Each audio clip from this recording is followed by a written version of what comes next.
Alkohol yang biasa diletakkan di sesuatu yang dikonsumsi, yang dimakan dan diminum, itu alkohol yang mutlak haram, karena itu ruhnya khamr.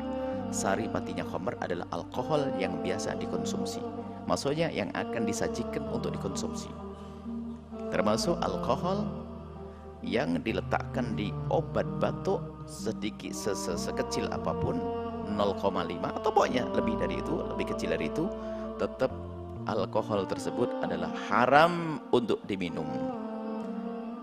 Masalah minum tidak ada khilaf.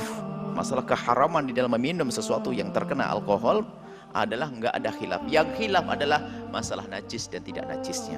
Kalau masalah haramnya enggak ada khilaf di sini.